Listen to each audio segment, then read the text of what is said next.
Olá, seja muito bem-vindo ao nosso Momento Consult. Eu me chamo Gilberto Meira, sou consultor jurídico tributário aqui da Consult e ao meu lado, Diego Carvalho, nosso consultor tributário, também aqui da Consult.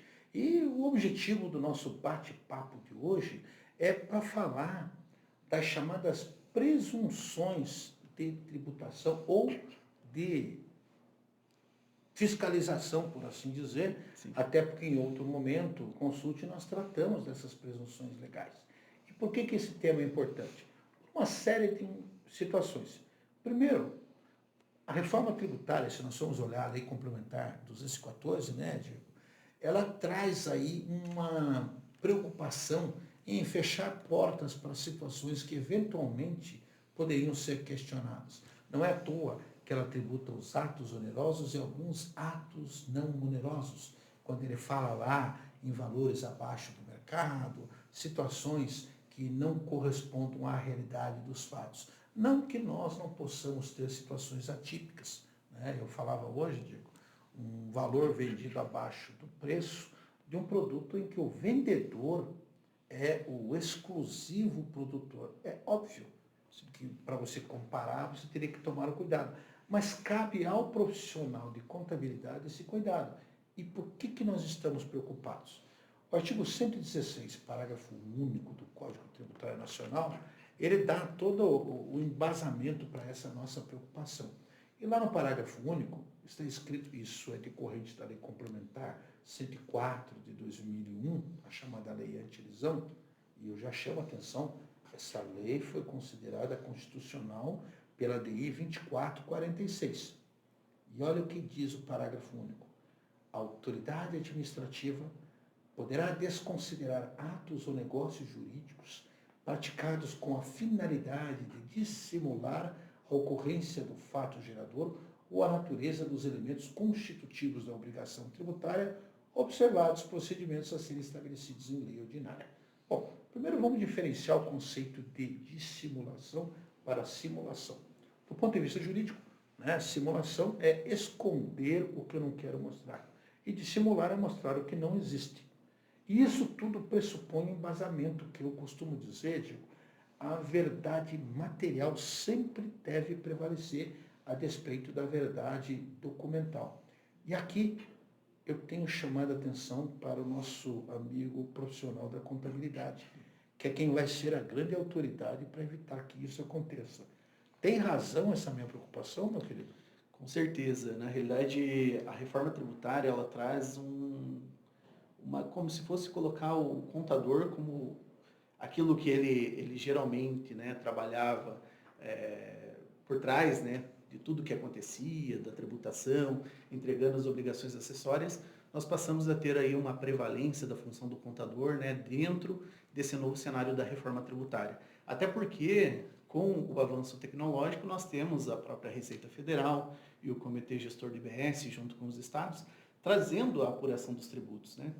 Mas a contabilidade, ela, por motivos bastante importantes, né, nós temos ela passando a ter uma prevalência, uma preponderância aí para as empresas, né? E basicamente, você tinha até mencionado em relação a essa situação de fatos simulados e também planejamento tributário de forma abusiva. Nós temos aí a contabilidade agora não tendo como... Nossa. A contabilidade criativa, né? E olha, uma coisa que você me lembra agora, enquanto nós conversamos, é fundamental, né? Nós temos aqui a noção que, na realidade, você falou aqui de planejamento, há alguns anos nós tivemos uma discussão em que queriam responsabilizar o contador pelo planejamento que as empresas iam fazendo. Infelizmente, o judiciário cortou as asinhas. Todavia, a lei atual e inclusive as normas técnicas, que eu sei que você vai comentar, trazem aqui, de forma implícita, a responsabilidade do profissional de contabilidade.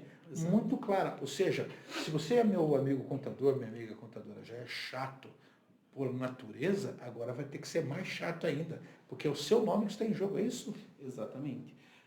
Nós teremos aí a contabilidade sendo a espinha dorsal da própria apuração dos tributos, né? Nós temos a Lei Complementar 214 de 2025, trazendo lá no artigo 335, uma série de presunções legais que traz para a mesa do jogo, né, a figura do contador. Ele como responsável, aquele que assina junto com o empresário as demonstrações contábeis. Então, por exemplo, nós temos um conjunto de normas que vêm sendo automaticamente inseridas no ordenamento jurídico, né, e o contador acaba passando a ter que observá-las. Por exemplo, nós tivemos recentemente a aprovação de 2 normas técnicas pelo Conselho Federal de Contabilidade, que é a NBCTG 1001 e 1002.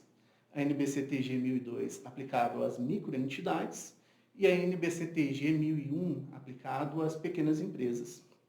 Essas normas visam substituir uma NBCTG anterior, que era a NBCTG 1000. Por que eu estou abordando esse tema? Né? Porque o legislador, no âmbito da reforma tributária, ele trouxe uma série de presunções legais que a contabilidade vai ter um papel fundamental. E quem assina pela contabilidade? O profissional. Prestem bem atenção no que ele está dizendo, meus queridos, porque a responsabilidade agora fica implícita e até explícita. Exatamente. Não sei se podemos já entrar no aspecto das presunções legais, claro. né? O artigo 335 da reforma tributária, né, a Lei Complementar 214 de 2025, ela traz uma série de situações em que teremos as presunções legais. Por exemplo, aspectos de caracterização de omissão de receita ou mesmo da ocorrência do fato gerador, tanto do IBS quanto da CBS. Então, o artigo é bastante extenso, Gilberto, e ele tem aqui, basicamente, né, eu trouxe minha colinha, inciso 1 até o inciso 13. Então, obviamente que a legislação tributária... Se o Zagalo estivesse aqui, ele certamente iria dizer, vocês vão ter que me engolir. Com certeza. Então, dentro dessas hipóteses, nós temos aqui, por exemplo, o primeiro dispositivo, né, que vai ser considerado ali a ocorrência do fato gerador de IBS e CBS, aquela operação sem a emissão do documento fiscal, ou sem a emissão do documento fiscal hábil e idôneo, né? Então, o legislador ele tomou cuidado até de estabelecer na legislação a idoneidade do documento. Não basta ele parecer formal perante quem recebeu aquele documento. Ele precisará ser consultado, até para demonstrar a fidedignidade dele. Então, essa é uma das primeiras hipóteses, né? A ausência da emissão do documento fiscal já implicaria ali o fisco fazer uma presunção de que pode estar ocorrendo uma operação tributável e que o contribuinte, né, não está registrando contabilmente essas operações. Outra situação bastante comum nas pequenas empresas, saldo credor na conta caixa. Aqueles contadores que eventualmente, né, lançam no caixa, saída de caixa de maneira bastante corriqueira e significativa, sem o devido controle dos saldos, pode gerar um grande problema. Porque a conta caixa ela tem por natureza ter a sua conta devedora. Ou o caixa tem 0, ou ele tem um valor superior a 0. Não posso ter menos R$1.000 no caixa. Então, isso é bastante importante de ser observado, né? Que o contador ele vai precisar observar. Bom, se eu estou tirando o recurso da conta caixa, eu tenho aquele saldo na empresa efetivamente?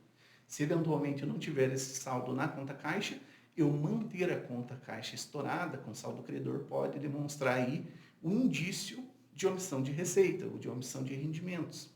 Porque como que eu estou pagando essas despesas sem efetivamente ter um saldo real, um saldo físico em mãos, né? Ou seja, de onde surgiu dinheiro para isso, inclusive. Exatamente. Né? Então, além da própria contabilidade, eu tenho que ter controles efetivos de que, de fato, aqueles saldos existem.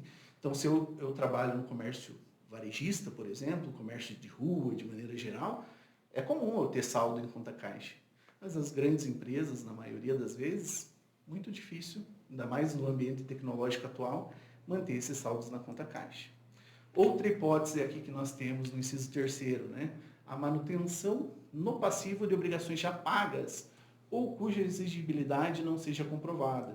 Ou seja, o contador vai ter que se preocupar se de fato aqueles saldos contábeis no passivo eles estão consubstanciados, né? Eles estão pautados em contratos, se eles são de fato obrigações fidedignas, né? Então, esse é um ponto bastante relevante aqui. E aqui, né, Diego, existe uma regra até determinando, quero crer que a partir de outubro, que não poderá mais ser emitido documento sem CNPJ para contribuinte. Sim. Ou seja, aquela empresa que costuma esquentar despesas com notas fiscais que não correspondem a uma realidade. Sim. Gente, isso também é falsidade documental, também é crime. Eu alerto aqui, além do que o nosso querido Diego está chamando a atenção, a Lei Federal 8.137 de 90, que é a lei dos crimes tributários, ou seja, sim, nós estamos subindo um degrau, né, no nível de exigibilidade. Né? Com certeza. Pois não, Diego, continuemos. Avançando, né? A falta de escrituração de pagamentos, né, que a pessoa jurídica tenha realizado. É muito comum, né, eventualmente o empresário, né, ou o grupo terem despesas que não são escrituradas na contabilidade. Seja porque essa contabilidade é externa e muitas das vezes acaba não acompanhando o dia a dia, né, dos clientes, e isso é até um motivo de precaução, né, imagino eu, porque imagina, nós teremos ali a nota fiscal eletrônica ganhando preponderância aí para até a apuração assistida. A partir do momento em que eu tenho esses pagamentos sendo realizados pela pessoa jurídica, mas isso não é informado adequadamente pelo contador, o contador não tem como demonstrar efetivamente essa saída de recursos. E isso pode gerar, né, aos olhos do fisco, um indício ali de omissão de receita. Porque como estão sendo pagas as despesas, se o rendimento correspondente não está sendo tributado. Então, esse é um ponto bastante relevante. Outra situação, ativo oculto, né? Ou seja, não consta ali na contabilidade, no período compreendido na fiscalização, um bem imóvel ou um bem imóvel que eventualmente a empresa comprou. Hoje, né, a gente sabe que as micro e pequenas empresas, aquelas que eventualmente são optantes pelo Simples Nacional, tem a escrituração e o envio da escrituração contábil digital ela é facultativa.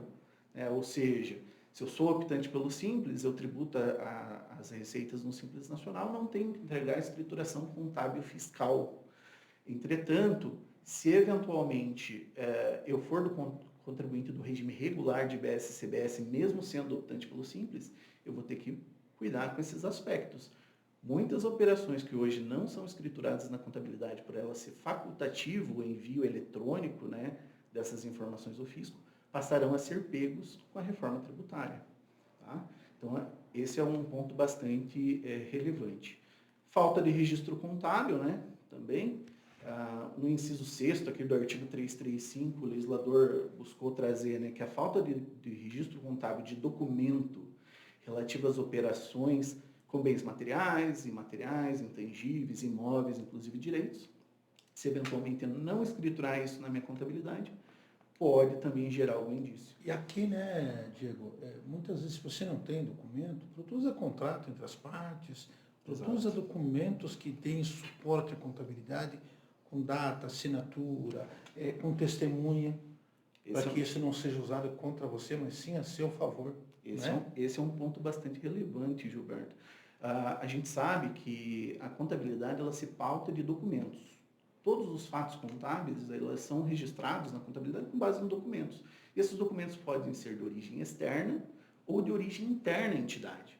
Então, por exemplo, eu posso ter ali alguém que viaja pela empresa, realizando as despesas em nome da empresa, mas eventualmente me trazendo uma nota de débito para reembolso, né?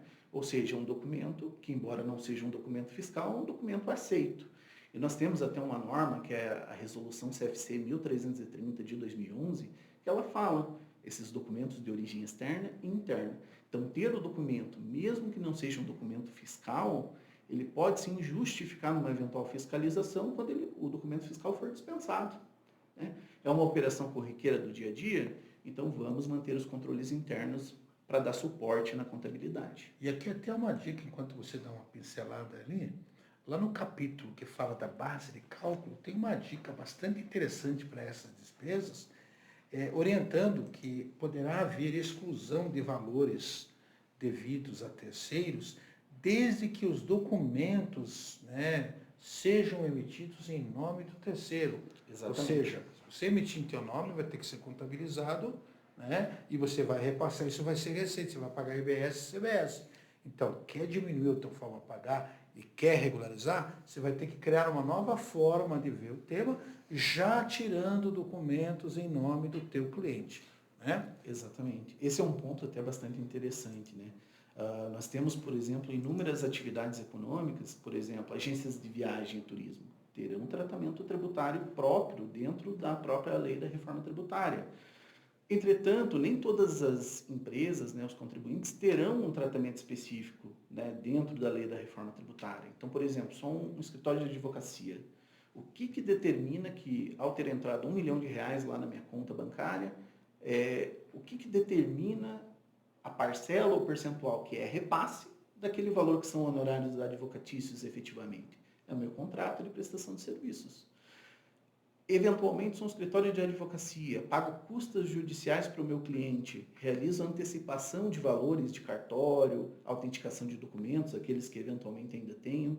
Como que eu comprovo que o valor que entrou, aquele pequeno valor que entrou na minha conta, não é honorário, não é uma omissão de receita? Eu tenho que ter uma nota de débito onde eu comprove as despesas em nome do meu cliente e efetivamente o reembolso, que aquele reembolso não, embora transite na minha conta bancária, nada mais é do que o reestabelecimento do meu patrimônio. Afinal, eu arquei com uma despesa em nome do meu cliente e fui restituído daquele valor. Ou seja, até para isso vai ter que documentar. Não vou poder mais lançar um documento que é de terceiro, Sim. quando na realidade ele é um reembolso. Isso que nós estamos comentando aqui, até para voltar lá no capítulo, a gente já fugiu um pouquinho, está previsto no artigo 12, parágrafo 2º, inciso 4 da Lei Complementar 214, viu, gente? Mas continuemos lá nas presunções. Avançando. Cada detalhe dá uma sopa, né? Nossa, o conteúdo é vasto da reforma tributária, né? E o aspecto do contador, ele acaba, muita gente está deixando de lado esse aspecto. Muitos contribuintes, muitas empresas, elas acabam tendo a terceirização da contabilidade e não fazem a contabilidade. E a gente tem que tomar um cuidado aqui nos comentários, que você começou a falar em empresas de turismo, porque tem uma regrinha lá que permite que eu receba só sobre a comissão. E é um assunto que nós já comentamos em outro momento. Mas, por favor, continue, Diego. Perfeito. Avançando aqui, a legislação também estabelece que se o sócio, o titular da pessoa jurídica, o acionista, eventualmente fizerem aportes, né, em favor da empresa, aquilo que comumente a gente chama de suprimento de caixa, se isso não tiver uma justificativa dos valores que estão sendo aportados na empresa ou na companhia, né, a gente acaba tendo uma eventual fiscalização e uma desconstituição aumento disso. De caixa, aumento de capital, empréstimo de sócio para a empresa, ou seja, tudo tem que ser devidamente documentado. Documentado. Conforme você mencionou, mesmo que não haja uma escritura pública, um documento no cartório, aquele contrato particular que eventualmente as partes façam, ele já tem efeito vinculante entre as partes, né? Seguindo aqui, a diferença, outro fator, né, que pode vir a ser considerado ali uma omissão de receita ou mesmo fato gerador de BS-CBS, é a diferença no quantitativo de entradas e saídas, né, de operações que rotineiramente eu realize, com bens materiais, imateriais. Diferença entre o físico e o contábil. Exatamente. Então a contabilidade vai ter que, inclusive, fazer o controle do que ele já costumaria fazer hoje, né, dos saldos existentes em estoques. Eventualmente, apontamento de horas de serviços, né, aquele controle que a gente realiza até para poder cobrar o cliente do número de horas empregadas na execução de um serviço, bastante importante. A grosso modo, se eu sou indústria, o atacado, o bloco K, sim, e também o bloco H, que é o inventário, basicamente, né? Isso. E para os prestadores de serviço, né, como nós sabemos, existe um princípio na contabilidade do confronto entre receitas e despesas. Eu devo reconhecer a receita da mesma forma que, concomitantemente, eu reconheço os custos inerentes àquela prestação de serviço. Então, isso também acaba sendo bastante importante de ser observado. E dentro aqui do estoque, Gilberto, eu trouxe alguns dispositivos do próprio regulamento do imposto de renda de 2018, né, que as empresas do lucro real acabam tendo que observar para valorar ali os custos, né, de estoque. Então, por exemplo, nós temos que observar que o artigo 304, lá do decreto 9.580 de 2018, que é o regulamento do imposto de renda, ele fala o seguinte, que as pessoas jurídicas devem, ao final do período, do final do exercício social, realizar o levantamento e avaliação dos seus estoques. E dentro desse aspecto de avaliação, nós precisamos analisar aquilo que é considerado custo para fins tributários, né? Então, por exemplo, se estivermos falando de uma empresa que realiza industrialização de mercadorias, né, os produtos de fabricação e os produtos acabados geralmente são avaliados ao custo de produção. E daí tem diversos métodos, né, de avaliação dos custos, né, de produção. Mas o que é relevante para fins fiscais? A gente observar que a norma tributária, no artigo 307 do Regulamento de Imposto de Renda, ela define o que é permitido para a valoração dos estoques. E seria o custo médio ponderado ou PEPS. Primeiro a entrar, primeiro a sair. Então, por que nós estamos entrando nesse aspecto, né? Mesmo sendo uma micro e pequena empresa, uma micro e pequena empresa optante pelo Simples Nacional, se ela for optar pelo regime regular de BS e CBS, ela passará a ter débitos e créditos. Consequentemente, aquelas empresas que não realizam a contabilidade regular passarão a ter que realizar. E dentro dessa contabilidade regular, consequentemente, avaliar os estoques, como o Gilberto bem mencionou, pela entrega do bloco H, principalmente, para micro e pequena empresa, e o bloco K, a depender da receita, né? A gente vai avaliar dentro, obviamente, do SPED fiscal para quem está obrigado. E avançando um pouco, né, porque são muitas as hipóteses, Gilberto, o contribuinte ele vai precisar se atentar também a baixas de exigibilidades, né? Então, por exemplo, eu realizei a baixa de uma obrigação que eu tenha registrado na minha contabilidade, mas que eu não tenho uma justificativa, né, de qual é o motivador para aquela baixa. Então, essa baixa injustificada pode representar que eu liquidei aquela obrigação com uma receita que não está declarada. Então, isso é bastante importante, né? E também a conversão de obrigações. Sabe aquela situação em que eu tenho mútuo conversível? Então, eu fiz um empréstimo do Gilberto, ele está com um investidor na minha empresa, ele me emprestou lá R$1 milhão. Só que agora nós temos uma boa relação, né, Gilberto? Você pretende virar sócio, né, da minha empresa. Então, essa conversão do mútuo em cotas de capital no meu patrimônio líquido, isso é uma situação que é fato gerador de BS e CBS.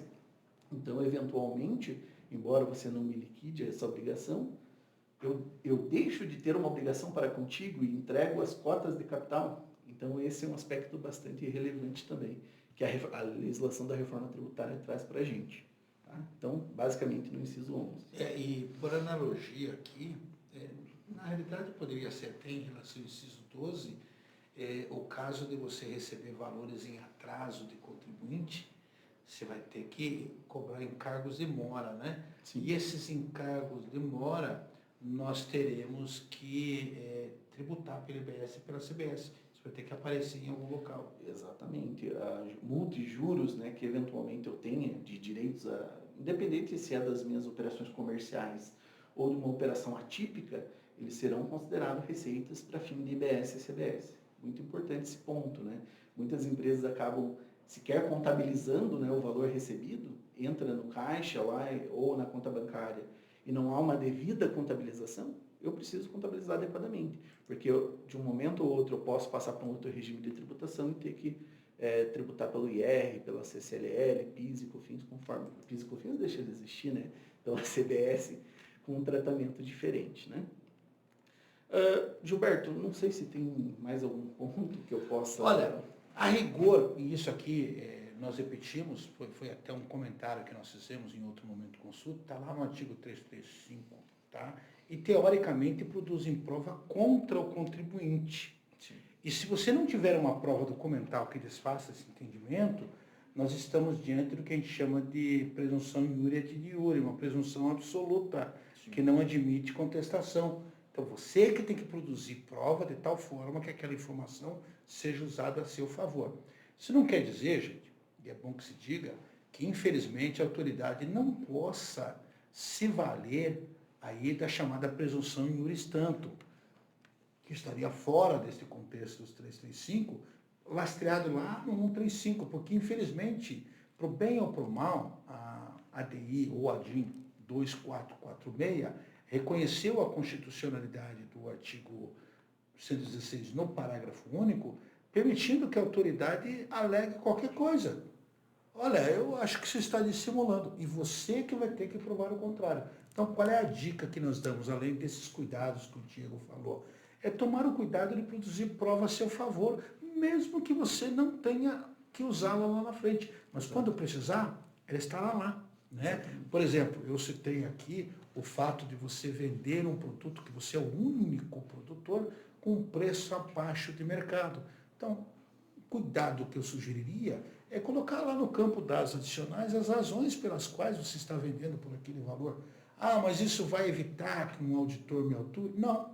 Ele poderá continuar pensando que você está simulando, porque o 116, infelizmente, lá no parágrafo único, depois vejam, lá do CTN, deu essa autonomia. E, gente, vamos combinar? Bom senso não é um troço que vem de fábrica. Né? Outro setor que poderá trazer problema é o setor dos créditos, da não cumulatividade. Eu fico imaginando, Diego, o volume de auditores fiscais oriundos dos municípios que não tem tradição de compreender o que é a não cumulatividade na sua inteireza. O que eles vão partir de pressuposições e dizer, ó, vou autuar, e você que vai ter que se defender. Então, gente, é aquela velha história. Você é o maior interessado em produzir a prova a seu favor. O que acontece é que cada vez mais está se apertando um pouquinho, não havendo espaço mais para aquilo que a gente brincava, da tal da contabilidade criativa. Né? Exatamente. Diego, meu querido, algo mais que você acha que mereça consideração, uma observação, um detalhezinho pontual? Na realidade, eu acho que é um tema bastante grande, repleto de nuances, né? Acreditamos que teremos aí normas regulamentadoras do próprio CFC, trazendo ali detalhamento e atribuições de responsabilidade. A carta de responsabilidade da administração torna-se fator fundamental de proteção do contador, inclusive. Porque, eventualmente, aquele empresário que não tinha sua contabilidade sendo realizada adequadamente e que agora o contador passa a ter uma prevalência, né?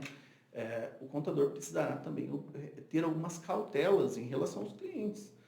Não que todo cliente haja de má fé, mas trazer o empresário no nível de responsabilidade daquilo que é prestado, né, para o fisco, trazer essa consciência, fazê-lo assinar a carta de responsabilidade da administração, de que toda a documentação foi entregue para o contador, escriturar adequadamente, exigir, né, a assinatura dos documentos corretamente.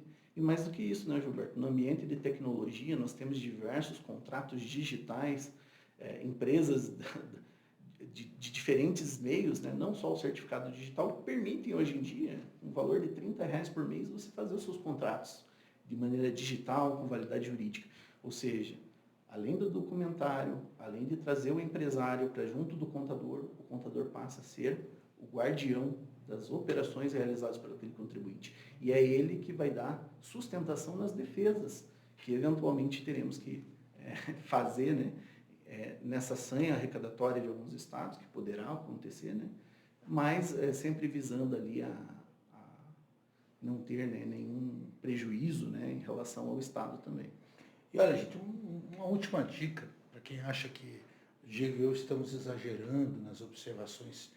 Eu tenho assistido na tese de que nós estamos diante de uma reforma tributária de altíssima envergadura tecnológica, em que a inteligência artificial hoje é que vai muitas vezes parametrizar essas informações. Quem aqui já não iniciou estudando lá atrás o IFD Contribuições, o ICF, lá tinham perguntas assim totalmente fora de contexto. Qual é a forma que você tem de conexão com a internet? Detalhes que muitas vezes não servem para nada. Pois então, gente, essas informações são dados. Esses dados, uma vez alimentados nos sistemas federais, são transformados em informações e certamente serão usados contra você. Então, imagine você, já que o fisco poderá trabalhar com presunção, já que é sistema de inteligência eletrônica, ele vê um documento de um lado produzindo uma informação e não vê uma contrapartida, ele vai presumir, opa, presunção. E aí você vai ter que sair provando o contrário. Exatamente. Então, gente, o que eu sempre digo, eu falo para todo mundo, só resumindo e terminando definitivamente, eu passei por duas coisas que a maioria não passou. Eu aprendi datilografia, coisa que não serve para nada praticamente hoje, a não ser se você tiver um teclado QWERTY. E, como profissional, passei por uma reforma tributária. E eu posso dizer que em 88 a reforma foi grande, mas a reforma tributária que está sendo processada nesse instante e que irá trazer reflexos até 2043 é de uma magnitude sem tamanho e de um nível tecnológico absurdo. As informações estarão lá e basta que alguém parametrize perguntas ou regras e o sistema vai cruzar e vai dizer, opa, explica isso aqui. Quem aqui já não recebeu notificação? Né? E olha, alguém me denunciou. Não, não é denúncia, isso é parametrização de sistemas. Então fica aqui o nosso alerta. Em outro momento nós poderemos voltar a este tema e aos temas conexos. Então você que nos assistiu e nos deu o prazer de acompanhar esse bate-papo rico aqui com o meu querido Diego, fique à vontade para mandar questionamentos, sugestões, e você tem duas formas de fazê-lo. Aqui embaixo existe um espaço de comentários onde você pode tranquilamente trazer as suas ponderações, sugestões, dicas, dúvidas, discordâncias, faz parte do processo, né? Ou mandar lá para o nosso e-mail específico. O Diego, eu e a equipe do Momento Consult estará à sua disposição no e-mail momentoconsult@consult.com.br. Você nos mandando, nós vamos responder, vamos aí muitas vezes utilizar, e se você nos permitir, autorize que a gente cite seu nome, a cidade, para que a gente cite aqui como sugestão de pauta para a gente adotar. De resto, nos acompanhem em nossas redes sociais, o Diego tem as dele, eu tenho as minhas, a Consult tem as suas redes, no LinkedIn, no Instagram, aqui também no YouTube, e, na medida do possível, divulgue o nosso trabalho, porque nós sabemos, né, Diego, que nós estamos produzindo material de qualidade. De resto, conte conosco e, quem sabe, numa próxima oportunidade nós estaremos aqui trazendo outras notícias menos assustadoras do que essa doença. Meus queridos, até a próxima.